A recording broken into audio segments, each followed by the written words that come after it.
Maabitha a borithi nĩ mahithũkĩire mbathi ya kambuni ya Wamo mwena wa Ngurutani kaunti-inĩ ya Kitui barabara-inĩ nene ya Thika gũthiĩ Garissa, ĩkĩrĩkana gũkorwo ĩkuĩte indo cia ngungo itakinyanĩirie ikĩro, iria nĩ hamwe na ndawa cia mbũrũgũtũ, ũndũ ũmwe na iria rĩa mũtu rĩtanyihĩire mĩkebe 286.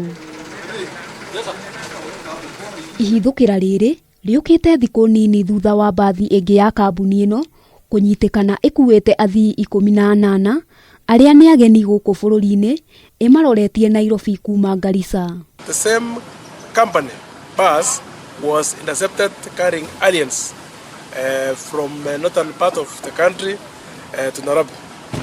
This time round, the same bus company has been intercepted carrying contraband goods which has not been customed.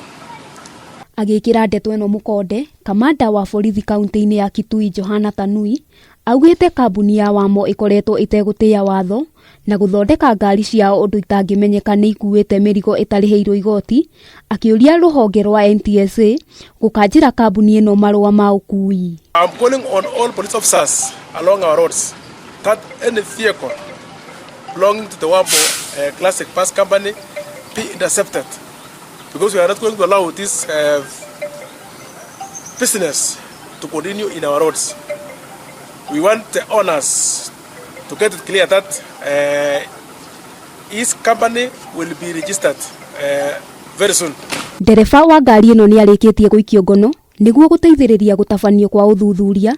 Rĩrĩ ngari ĩno ĩhingĩrĩtwo ceceni-inĩ ya borithi ya Mwingi handũ-inĩ ha Kameme TV. Rĩtwa rĩakwa nĩ Wambui wa Njũgũna.